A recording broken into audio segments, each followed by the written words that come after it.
Hey guys, welcome to the Jim and Annie's podcast with your host Chandler. Today we got a pretty special episode where we brought on the guys from the Mind Muscle Project. They're super awesome. They do a lot of hard work. They put out a lot of great information. So why don't we have you guys introduce yourselves a little bit? Go for it, Raph. I'm Raph. I'm a long-time listener of the Jim and Annie's podcast, and the co-host of My Muscle Project. And I'm the taller half of the My Muscle Project, Lachlan and Raph. And I was the first one to stumble upon the Mad Lab system, which we adopted about 2.5 years ago now. Yeah, 2 years ago. So yeah, we're excited to be on. That's awesome. So talk to me about a little bit about your gym. Talk to me about where it started, how you progressed, where the Mad Lab model fit in, and then kind of where you guys are at today. Well, I think we're just about to celebrate 4 years, and we basically bought into an existing gym. I was in the western suburbs of Sydney in Australia, and it's like a big warehouse-style gym. We bought into half of it. It was 3 of us, and we just all worked out together before that. And then we basically bought another gym in the eastern suburbs that we used to coach at about a year and a half after that. And then a third gym. We bought a third gym that was also in the eastern suburbs and about another year after that. So that's how we got to 3 gyms now. And I think just around the time we got the second one was when we heard Mad Labs on a podcast and adopted that system, which made things easy as we started to grow and get more staff and that sort of thing. That's awesome. So when you guys heard about it, what clicked? What made you think we got to do this? And yeah, it was on the It's on the Wadcast podcast. Yeah, the Wadcast, and I remember listening to it, and I believe Andy Petronic was on it with Paddy, Craig Patterson, whoever knows, and something the way that they were talking about the owner burning out, the coaches burning out, the going from a late PM into an early AM. I think I had just done that day, and I was just really over it that morning.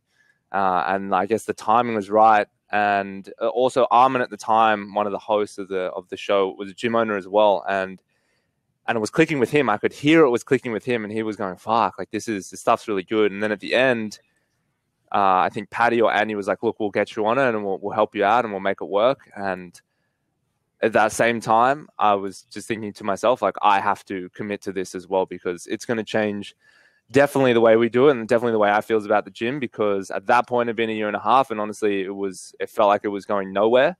It wasn't profitable, and there just didn't really seem like much of a future in it. Like sort of the fantasy that we'd had about what owning a gym was like had kind of worn off a little bit. The reality had kind of sunken in, and we just needed a change, and it just made the most sense. When I heard it, it just rung super true, and I'm sure the people that are on the Mad Lab system, they all have a very similar story.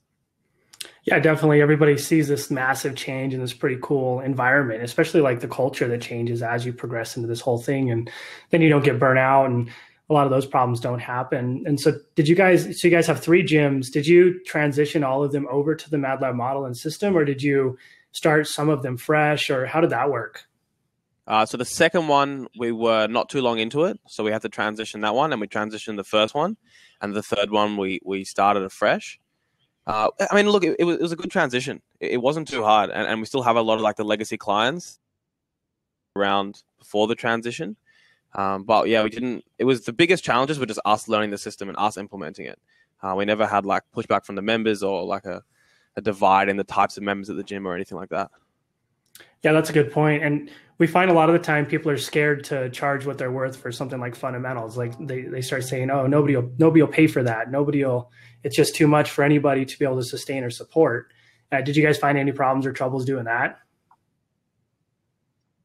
Not really. We find it pretty fun charging more. It's like a bit of a game for us. So actually, to be honest, it wasn't a big issue for us. Yeah. Yeah, it was. What I like about Mad Labs is definitely the mindset. You definitely take on more of a mindset change, becoming more of a business owner and a gym owner, and less so of being a coach on the floor. And for the most part, at that point when we adopted it nearly 3 years ago, that was most of the people owning CrossFit gyms. They weren't business people; they were just athletes or they were just coaches. And so all the business mindset owner stuff, like not working all the hours and not doing it all yourself and paying other people and setting the incentives up right, might seem really obvious to just regular people that run businesses or people that have known about business their whole life or been in the industry. But for us coaches that teach movement and we teach nutrition and we're athletes that lift weights and that sort of thing, it's not common sense for us. It feels like common sense now that we're more business owners, but definitely at the start, it was like a really good mindset change, really good learning curve. Yeah, that's a really good point. We often open these gyms because we're excited about it. We're pumped about working out. We're pumped about coaching people. We're pumped about changing lives. And then a lot of people open the business side and they realize, oh, there's a lot more work than I thought that I was going to have to do. 14-hour days aren't really that fun when I have to do them 7 days a week and I'm by myself in this whole thing. So then it's this whole new learning curve of how do I find staff? How do I pay my staff? How do I get people to come in the gym? How do I get them to stay? And so it's really neat to see like you guys out there crushing it and making it work, having a smooth transition and making a game out of fundamentals and selling it. And I know you guys went through a lot of sales training and a lot of good courses to learn how to sell and to do a lot of those kind of things. Talk to me about that. Well, we were looking for business coaches, and the business coaches we ended up getting a while after we implemented the Mad Lab system were really sales coaches. About a year after, 6 months after. Yeah. So it was basically like we would meet up and just like really intensive sales coaching. We did it for us. We did it for some for our staff. But it was really, I would say, to be honest, it was designed around like selling really expensive stuff. So like much more expensive than a gym membership. It's like everyone sees. I'm sure everyone who listens to this podcast just gets flooded with like business coaching ads where they're selling you game-changing content and some other thing in a really long form sales copy. And I mean, basically, it's like when you go for that discovery call with the thing that you don't actually want. When you get on there, you talk to that dude for half an hour, and then he asks you to pay some absorbent, like really, really high amount of money. That's what we were getting trained to do. And I think even though like we didn't need it, it was almost like learning to lift a super heavyweight and then going back to like lightweight metcons. They were teaching us how to sell something that was like $5,000 or whatever over the phone. So when we went back and we were selling like expensive gym memberships, it was actually cheap compared to what we were learning to teach. So like increasing our prices and all that sort of stuff was pretty easy. I would say like it was perfect, but it was easy for us to implement and get better at. Yeah, there's a good story. We the first exposure we got to, we'd known about these guys for a while, but we'd never actually been to one of their events. And one of our good friends who's also works with fitness businesses that you'll be hanging out with, Chandler, when you come to Australia in Feb. He introduced that. Well, he brought us to the seminar. He got us a cheap ticket because at the time they were his coaches, and they were on stage. And they've done this event a few times, and it's a 3-day event, I believe. The first 2 days just kind of going over sales content, scripting, niche, that sort of thing. And then the last day you're supposed to bring, it's called the calling day. And you're supposed to bring a list of leads, essentially. And if you didn't have leads, you've got to pull up old phone numbers. And then you just plug out the telephone book if you don't have that. Yeah, basically. And if you were, and he told stories like before. He's like, look, this is one of these days where we're going to battle. Like they actually get out swords, like real life figurine swords that they knight people with, whoever makes the most sales on the day. And he's like, look, people have cried and stayed at home. We've even known people to throw up because they're so nervous about this day. Like this is the day we go to war with sales. And they're all in this conference room. And there's like 100 people. And you basically start the start of the day. He sets a timer and this huge Excel sheet that's up on a projector. And basically you just start calling. You start selling your product all day, every day. You like relentless calling. Like you basically just call someone's number until they pick up. I mean, we had people picking up on like the 17th or 18th dial, and they're like, who the fuck is this? And what do you want? So I don't know if we can talk on this podcast. And then as you make a sale, you'll go up to the guy hosting the event and you'll be like, yeah, I just made a sale. It's like worth, say, I don't know, $50,000 in a year. And I just took a payment for $5,000. And so he's sort of adding up the tally. And so there's a huge tally. It's like the room tally. And so every time they host this event and they do the call day, it's they're trying to break like a new record of how many sales they do on the day. So, they can say, come to our event and like we do $5 million of sales in the final day. But what it taught us was just to be like ruthless phone salesmen. Even though we don't do that now, it was a very, very uncomfortable, very also exhilarating experience as well. Just calling people like crazy, because also the whole conference is coming through your microphone. So the people on the phone are like, where are you and what are you doing? And you're like, and he gives you the script to tell them. You go, hey, I'm at a sales conference learning how to get better at phone sales to sell people like you on the phone into something that you need. And it's like, so if that's okay, I'm going to keep going with this phone call. And then they say yes or no, and you keep going. So it's pretty interesting. That's exciting. What kind of reactions did you guys get from that? From people who were calling? Yeah. It was great. I think it was like one of the best days of sales I've ever had because I guess you're around For you, people. Yeah, we got zero sales. We got a lot of coaching while we were there. I remember being like almost like overtrained by the end of the day, that like exhausted, just absolutely exhausted. I think it was like 5 or 6 hours, and basically the rules were like you had to be on the phone every second, nonstop. Like you finish the call and you just start dialing the next number. And it was good. Yeah, it was sick. It's like, it's like going to do some crazy hard 3 days of training and then going back to your regular training, and then you're just like, oh, this is like easy now. Yeah, I can do anything now. I just called some guy 27 times. Yeah. Yeah, that's awesome. So now looking back at your gym, how did you guys translate that into your gym? You obviously don't call someone 17 times till they pick up now, but how did that help you when you were trying to bring people in the gym, increase prices, and do all those things? No, I mean, we did. We basically did keep doing that, calling people 17 times till they did pick up for like a year and a half, 2 years. And it was great. Yeah, I mean, it really helped grow the gym, particularly the second gym when we started the second time. And it actually really helped because, we have 2 gyms and they're in different locations. So all of a sudden, like I was traveling a lot and I wasn't at one of the gyms or both gyms all the time. All of a sudden, the phone sales were actually excellent. So we used it heaps. We used it a ton. We basically implemented that. We were trying to take payments over the phone, and all of a sudden we're taking like much bigger payments than we used to because of, trying to sell PTs up front as well. So, I mean, yeah, we took it and we implemented it, doing 30-minute phone calls and asking them to pay all their PTs up front. So it was excellent. And I'm not saying that like it didn't work for us, but I think at the end of the day, the reason we've moved away from it is just a gym is like a super physical thing. And probably one of the biggest things, like the hurdles that we had with it, was that people just like a bit of trust over the phone. People like, hey, like I've never walked in this gym and I had like no expectations on this call of paying you $500 or $1,000. So that's like one of the hardest things. And I guess we realized one day that that's like an unnecessary big hurdle we were trying to jump over every day. When really we didn't actually need to jump over that hurdle. We could just get them in the gym and do the same thing in person. So that's the only reason we really moved away from it a bit. Yeah, that makes sense. Trying to maintain and build and always foster that relationship with people, so they feel like they get a good experience. You took care of them and you cared about them the whole way across. And I think that's the best way to do things. And so in your guys' process, how does it work? If it's a new member, how do they get in and flow through your system?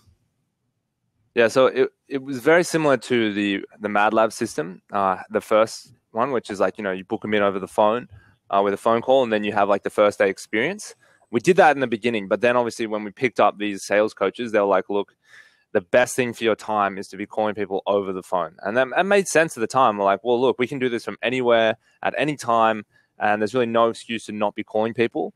But eventually we reached the reality, like Raph said, that the gym is a very physical place. It is a very physical, trusting relationship building industry.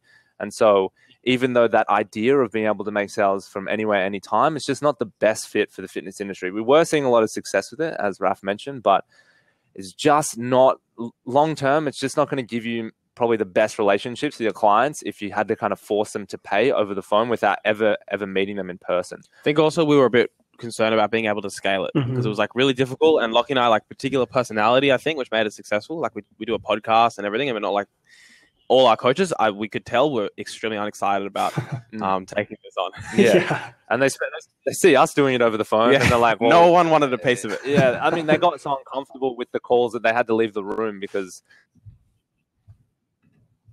times. So that.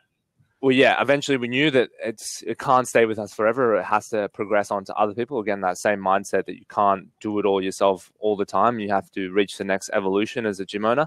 But back to the process. So now, yeah, we basically have very similar to the original system. Someone, contacts us through the website as a lead, whether that's through our booking system on the website, through social media. They walk in, they send us a text, or they give us a phone call. They send out some contact form. That gathers into kind of one central area. They're going to get a text to set up a time for a call. We'll take the call. That'll be okay. So usually the call should probably only be about 3 to 5 minutes, but because Raph and I are just still taking the calls and we're we've had so much experience with the calls, they tend to go a bit longer because we can just make them flow a bit nicer. But I imagine for someone else following the script, it's only going to be a 5-minute call. And then that leads into us qualifying them to come in for a consult. So originally when we did it on the Mad Lab system, we weren't really qualifying people over the phone properly. And so what we found is when they came in to do the consult, they weren't actually a qualified person. We should have filtered that already on the phone. And that's why we didn't really like it at first, because these people were coming in. I'm like, man, this guy's not a good fit at all. This girl can definitely not afford the gym. And now I just wasted, a time slot in my day. I could have been doing something else. So now that we're pre-qualifying them over the phone a lot better, we're not actually wasting our time in the consult. So we do a little bit of mentioning of the price and roughly what they're going to be paying, as long as they're happy with that. I mean, that's really the main objection, is if someone can afford it or not. And then once we go over that, we clear it, we book in a consult. We do it very similar to the first day speech. Matters. We kind of explain, we get to know them a little bit, and then we explain how we can help them and how the gym works. And then we make the sale. We take the payment on the day there. It's either you pay in that consult or you don't pay and you don't come to the gym. So, and then, they go through the Mad Lab system. They go through the fundamentals, 5 fundamental sessions, maybe 10 if they need it, and then into group that's classes. awesome. You guys have got it down. You guys have got it down. Heard a bit of an echo, but now we're good. So that's awesome. You guys are crushing it. You took the Mad Lab system. You learned how to always be closing with those brass balls. And then you hit the ground running with it. That's incredible. I love just the concept of you guys calling someone 17 times and saying, hey, we're doing sales training. I would be like, this is incredible. Sign me up for whatever you're selling. That's fun. And so you guys are doing a great job. And then you kind of segued into the Mind Muscle Project, and you started a podcast and really started diving deep. And now you guys have a huge podcast with a really big following and a lot of great guests. And how did that whole thing flow and kind of come out? We've told the story a few times on podcasts, so it's pretty accurate now. Takes 3 times to be accurate. I would say 3 years ago. We had one gym, and we were starting a nutrition challenge at the gym. And a few members really mentioned we could get this guy in, and brought him in, and we did a video and audio interview with him, basically for our members for the nutrition challenge. And it was excellent. And he actually came back on for our 50th and 51st episode.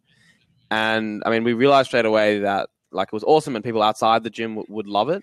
And then when we had John North, who was a weightlifting hero of ours and had his own podcast that we listened to fairly religiously before that, he came and we got the equipment and we did a podcast with him. And again, it was awesome. And he basically put it to us, hey, you should just do this every single week. That's what I do. And we just stuck to it. So we did one every single week since then. It's been over 3 years. And I mean, look, it took a long time to grow. We basically spent the first year on the road doing every podcast in person with local Sydney people, which is where we're from in Australia. So we didn't have much of an international following or anything like that, but I guess it honed our skills a bit and got us less scared about doing interviews. And then about a year and a half in, we basically traveled to the US and we spent 2 weeks doing 2 to 3 podcasts a day in the US. We basically had 8 months of podcasts in the bank after that, and it just exposed us to bigger guests and a much wider audience, and that accelerated the growth really quickly. Yeah, that's huge. I find guests allow you to kind of bridge and build into their other network, and really grows. And I find a lot of people building podcasts have to kind of start from scratch and figure out what they're doing, because it can be difficult. You can record an episode and forget that you didn't record it. You can lose stuff halfway through. Did you guys have any problems or issues, and how did you learn to deal with that kind of stuff? Just once a week. That was actually the fork in the road for the podcast. Literally the moment it became real was, I think it was maybe episode 16. And we had this guest on, this girl, and it was a great podcast, fantastic, one of the best. And we looked at each other afterwards and we just kind of gave each other the look, the nod, that was some good shit. And then we were using this old equipment because, I mean, at the time, people, I would go into a digital audio store, be like, hey, I'm starting a podcast. And people would be like, what is that? I mean, you would never get that now. That's how new it was 3 years ago. And so we basically bought, I explained to the guy in the shop what it was. And he was like, look, it's going to cost you about $700-800. I was like, well, man, we've done one episode. I don't really want to make that kind of investment yet. What can you do? He goes, look, you can buy these really average lapel mics, which basically plug into iPhones and plug into any sort of tablet or Android or whatever. So I plugged into it, and that was our recording devices for a while. On that during that podcast, every single device together, along with the app, basically it was the software failed on all 3 devices. So we lost the entire podcast. We were so upset. We probably spent a good 20 minutes pacing up and down the gym, both thinking, okay, do we want to do this anymore? Is it worth it? Like, that was a huge waste of time. It's embarrassing. And I called our video producer at the time, and I said, hey, like, this has just happened. You've lost videos before in the past because making videos was his part-time job. What should we do? Obviously, you're a part of this podcast. Is this a real thing? Like, do we need it? I mean, maybe the most downloads we had in an episode at the time was 150, 200 max on only one episode. And so he's like, look, you need to make a decision. You take the red pill, and you turn this thing, you make the investment, $500-600 investment, and you go balls in and you start interviewing people, or you take the blue pill and you just call it a day, and you just wrap it and say, look, we tried our best, and it was a good little gig and a good little journey for the last few months, but we need to focus on the gyms. And took the red pill. We made the financial investment that we couldn't afford, and started interviewing more and more people each week, and started traveling for it. And now this last year, 2017, we did 1.2 million downloads, so 100,000 downloads a month. So big contrast to what 5,000 downloads we did in that first year. Like so I'm glad we took the red pill. Yeah, that's huge. And it's fun to see the story of starting something like this, especially a podcast, because it's so new. And like you were saying, you walk in there and someone's like, I don't know, here's stuff you can hook up for a guitar. And you're like, okay, it's not what I'm doing though. It's a little different. It's voice. Yeah. Not singing. Yeah. And then they're like, well, I don't know. You just got to figure it out. And then eventually you're like, all right, I just got to invest the money to have all kinds of cool stuff and to be able to have good sound and make this professional. So people will download it. They won't get upset with me, and they have a good listening experience. And so I think everything fundamentally comes down to the experience. In the gym, we want people to be happy and smile. We want people to listen and be happy and smile and look forward to what we're going to do tomorrow. Yeah, the experience is so important, and we've had the feedback, even with the good equipment. People are like, your levels are wrong. Like, when you laugh, it hurts my ears. And at first, I used to ignore it. I was like, just don't play it so loud. And then I realized, like, this is our product. This is what we deliver to people every day. And so, in the same way we take pride in our coaching and our coaches, like, we need to take more pride in the quality of our audio. So, took a deeper dive into levels and mixing and making sure that stuff is tight, because the gold standard is someone like, Joe Rogan, and he's using the best stuff in the world, and people expect that from people like us. So that's what we've got to do. I mean, I've listened to Tim Ferriss episodes early days where he screwed it up as well, and it's really unpleasant. Even though he's interviewing Tony Robbins is in the left ear and Tim's in the right ear, and it sounds like it's coming through an iPhone. It's really uncomfortable to listen to, and you can't stick around. It's just not going to happen with audio. However the brain interacts with sound, it has to be really good. It's more forgiving on video and pictures, but for sound, it has to be good. It's true, and that's all they hear. And like you're saying, if someone's in one or the other, you can feel like your eyes darting back and forth. Like, I can't see them in front of me, but I can hear them on the sides, and I don't know where to look. Yeah, it's uncomfortable, definitely. It's true. And then when someone screams, you're just like, you have to throw your ear pods out and die a little. We're sorry about that. We're sorry. And then recover. It's all right. Now they're permanently damaged. It doesn't happen as much. That's true. just ruin them right off the bat, and then you're good, because you only got 50% capacity. Our long-term listeners. Yeah. Those guys are your diehard listeners. They'll listen to anything. That's it.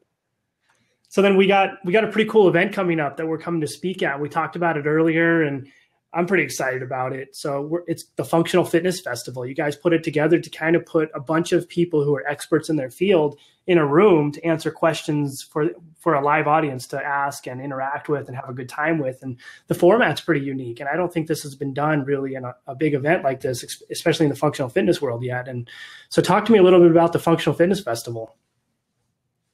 Yeah, well, I mean, we've had a lot of seminars at the gym, a lot of successful ones, and some people coming out have done seminars before, and we love them. But I think more and more of these days, people want integration and they want conversation and they want to be part of it. And that's what we're trying to bring to this, rather than just like a seminar where someone comes with their pre-prepared content, delivers it, and then, just goes to the next gym the next weekend and delivers identical content again.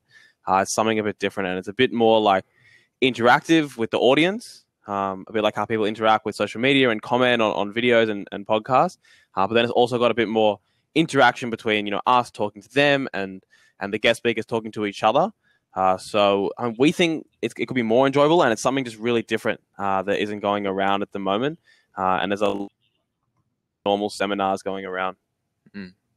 Yeah, I really wanted to give people that want more from the podcast an experience beyond just audio. And to be honest, I selfishly, I really wanted to. We do meet a lot of the fans of the podcast, but usually it's only very briefly. It's like meet in passing, get a photo, or we had an opportunity when we were in Dubai to get driven around and have coffee with some of them. And I'm like, this is really cool. Like, this is someone that obviously we share a lot of the same values, and our personalities match, because otherwise they wouldn't be listening to the podcast if they thought we were annoying. So immediately it's someone that you click with straight away. And I was like, well, why don't we open this up to more people? And I want to meet more of the people that listen to the podcast. And we just have so many great guests. We just have so many good people that we can access in our network. And then also, I just like also to bring people to Australia. I think Sydney is a pretty special place. Obviously, I've grown up, so it's very biased. But, or people that come to Australia and Sydney, they always say what a great time it is. And we want to give people like yourself and other people who haven't been to Australia an opportunity to come out as well as guest speakers as part of a panel. I mean, the vision is in 5 years, it's not one day. It could be a whole week, and it could be, maybe day one is just fitness gyms. And so it's like we bring you and all the Mad Labs crew, and we bring all the different gym owners, the Kalipas, all those guys into the room and experience in Australia. And then, day two, you might have the CrossFit Games athletes, and day three, all these people that we podcast and network with, and just have a massive event that people can attend and feel like they're getting really good live Q&As, and they're getting really good podcasts. And obviously the podcast is kind of like the testing ground for that. If it's a lot of these people so there's other events like the Arnold and stuff like that, which have these kind of like live Q&As on stage and on show, but there hasn't necessarily been a testing ground for those guests. A lot of them are pretty famous, pretty popular anyway, so the talks are usually pretty good, but they're often very short. They might just be 30 minutes, and it might be like a host on stage with one or two questions asking about some really boring shit about nutrition. And so they don't really get to talk about what they want to talk about. The event brought them out. They're just kind of using their name to sell tickets, but they're not actually delivering that good of content. So we wanted to do the opposite. We wanted to, yes, bring out names that we know that you guys deliver great content and do good speeches and speak well. And we want to give you enough time to do that in a live format, not limit it to 15, 20 minutes on stage, next speaker, 15, 20 minutes, next speaker. Have 60 minutes plus, like really flesh it out, really dive deep and be there with the audience and just have a really good experience. So that's what I'm excited for. And that's sort of my vision for this first one and for the years to come as well. Yeah, that's huge. And I think especially with this interactive format where you get to talk with audiences and they can ask questions, 60 minutes is perfect, because you're going to get people who ask all kinds of different questions that branch into other questions. And you really get to go off the top of your head and shoot from the hip when you're talking to people, which is one of the most fun environments to be in, versus just up on stage in like a TED style talk where I'm just standing there doing my thing, but I don't get to have that interaction piece. And especially for me, when I'm talking, the best part for me is at the end when people ask questions and we get to rapid fire and go back and forth and solve problems or help them in whatever's going on. And so this is pretty neat. It's going to be, your vision is like the Woodstock of speakers and fitness. It's exciting, a week-long festival. And I think it's going to be pretty cool. And talk to me about who's coming down. There's a ton of really cool speakers. Well, we have you and Paddy representing the Mad Labs crew, and probably talk a bit more fitness business with you guys. And then we have people who listen to the podcast will know Dean McKillop. Maybe some that don't listen won't, but he's been, like one of our best nutrition guests that we've had on. We've had him on twice. And in the early days, he was our most downloaded podcast as well. We had to bring on a local as well. Yeah. A local Aussie. Yeah. And yes, he's the only Australian on the panel, and he's basically an expert in nutrition. He's a bodybuilder himself and has a nutrition coaching company. And then we have Logan from Juice Gym, and he recently did a seminar that Lockie thought was excellent at the gym, and he's bringing a lot of knowledge. I mean, he's bringing kind of a wide variety of knowledge around business, fitness, and like real experience running a gym, and being one of, he was there in the early days of CrossFit LA, so he's basically seen the ups and downs of CrossFit over a pretty long period of time. And then Julian's probably been like the most popular person we've had on the show, particularly out of the coaches. and Julian Pinot of Yeah. StrongFit. And obviously, like his training regimes that really changed the game. It's probably been one of the biggest changes to like what people have been talking about with fitness, and at least maybe one of the most controversial.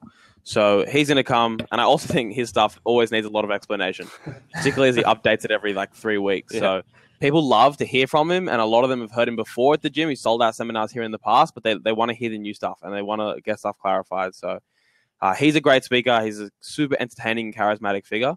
And that rounds out the 5 that are coming. Yeah, that's awesome. You're going to get all kinds of cool stuff because every one of these guys are experts in their field. They're great personalities and they're interested in having a lot of fun. So, and we're always about having a lot of fun. That's it. If you can show that you're like a tuxedo t-shirt, you're a little classy but ready to party, you're going to have a good time when you head out there and do these things. And so I'm excited. Well, yeah. Sorry, I was just going to say one thing we didn't include is we do have a second day that we haven't revealed a lot about. Which is a VIP day. But that is just, we're taking a small group of people who wanted to spend a bit more time with the speakers. And we're going to go on a bit more of a deep dive on some of the topics and the entrepreneur side of the fitness industry. And that's going to be more like imagine a big group of friends meet up and they all just kind of have a roundtable / mastermind in a really cool location. That we will not reveal just yet, but it's going to be really cool. It's going to feel like we're all equal and we're just sitting at tables. No one's really on stage speaking to anyone, but it's all kind of the Knights of the Round Table. Everyone's speaking, everyone's contributing, and we're just kind of sharing ideas and just having a really good experience. That's our plan for that. That's huge. That's going to be fun. And now the mystery is going to kill everybody listening. They're all going to wallow and cry and self-pity until they figure it out or until you announce it. But I think it's going to be pretty cool. And the dates are, what were the dates for it? We're looking in early February. Yeah, February 3rd on the Saturday for the main day and February 4th for the VIP day on Sunday. I like it. And then if people want to find more about it, there's a landing page for it. Where do they find out about that? Yeah, so it's just on our website, themymuscleproject.com. But the link is themymuscleproject.com/festival. But if you just head to the website, you'll see it there up the top anyway. Perfect. I'll add that to the show notes and I'll add it as a comment on the Facebook post so you guys can click on it and head down. I'd love to see everybody listening down there. Let's get 500,000 people there or 100, either way. Yeah. If you guys want as well, listening, that you're kind of sitting on the fence, we do have a code for this podcast. So the code will be live for 2 weeks from when this airs. So it's MadLab, and that's going to get you 20% off any ticket. Perfect. And is there any capitalization in the MadLab? Everybody spells it differently. Just MadLab. Doesn't matter if you use capitals or not. It'll just come up the same. Yeah. Perfect. Well, I had a good time with you guys today. Do you have anything else you'd like to add? What's your 3 keys to success for gym owners? Oh, that's a tough one, huh? First one, always be learning. I think that's one thing that we definitely slumped with at the end, mid to end of last year. We're kind of just not really doing much. We're kind of just coasting. And that's because we didn't really have the accountability to keep learning. So getting new business coaches, reading new books, learning new content, speaking to new people, it's the only way you're going to progress. Yeah, it's funny. I actually got a Christmas card from CrossFit this week. And I was joking with someone like, it's the most expensive Christmas card I've ever got. That's basically all I get from them for my $3,000. Right. But I would say about 7 months into starting the gym, I emailed CrossFit and I was like, I've never really got anything from them. Like, I'll email them and I send them like a standard email, like, hey, there's heaps of other gyms opening up in the area and we're having trouble like getting members. Like, is there anything that, you're seeing success with other gyms? And I probably like a 500-word email. And they emailed me back, I think it was like one sentence. And it was like, oh yeah, like make sure you have great classes and an awesome community, and that's what we recommend. And I was like, fuck this, like, I'm de-affiliating. We didn't de-affiliate. So like, that's an thing about it, and I was like, this is fucking useless. Sorry for swearing. But then I was thinking about it recently. I was like, I guess they're right. Like, it actually is really important. And there's a really good chance if you're sending them that email, like your classes aren't as good as they could be, and your community is not as good as it could be. And at the time, it definitely wasn't. And it's just something you always have to be working on because your classes, for most CrossFit gyms, the most important thing. You have to have incredible classes. And if you do have incredible classes, it can make up for doing a lot else wrong. And the same thing if you have a really good community. And it's something you just like constantly have to be working on. And it's like never really goes to sleep. You don't just set up a mad community and leave it for 5 years. So I mean, it was pretty half-hearted advice, but I think there was probably some truth to it that I didn't see at the time. All right, third one I'll round out with the most important thing to your long-term success as a gym owner, not necessarily a short-term success, but your long-term success is building a great team. Businesses are just collections of people that have just all decided to get together for the same purpose. So if you can, find the right team and build your gym, you're going to have success. Like it's almost inevitable. So I know I've met a lot of soul gym owners. They coach all the classes still, and it's been years, or they have a very impermanent, is that a word? Impermanent coaching staff. So, it's always a new coach every year, or one or two coaches, they never stick around, or man, my coaches don't believe in the vision that I have, or whatever. It's like you need to work on building the right team, and then that team is going to give you the long-term success and sustainability that you really dream of at your gyms. So that's huge. People make it possible. Without people, we can't do it. Yeah, exactly. So this has been fun. If you guys want to head out to the festival and see all of us, we'd love to see you down there. Just go to mindmuscle.com/festival. And if you want 20% off your ticket for the next 2 weeks, use the code MADLAB. And then you're going to win at everything. You'll be happier, better looking, taller, more fit. You'll be able to do... You'll probably feel less of all those things when you meet our guests. That's true. You'll be like, oh man, I feel really... They told me I'd be better at everything. Yeah. Julian definitely won't tell you that you're stronger. No. He'll be like... You're small, I'm big. You're weak. You're weak, I'm strong. I'm handsome, you're not very good looking. All those things. All right, guys, thanks for coming on. If anybody has any questions, feel free to shoot us an email, or they can contact you guys. How can they get in contact with you guys? Yeah, just through the website, themindmuscleproject.com, and there's a contact form there. So yeah, it's easy. Or hit us up on Instagram, the Mind Muscle Project. Perfect. It's been fun. It's been real fun. Hope you guys had a good time as well. Yes. Yeah, it was fun. Thanks very much. Of course. Appreciate it. Always a good time. Always be having fun. I will see you guys. I'll see you down there. Have a good one. Yeah, cool. Yeah, we'll see you. fantastic. Thanks, Chandler. Thanks so much. See ya.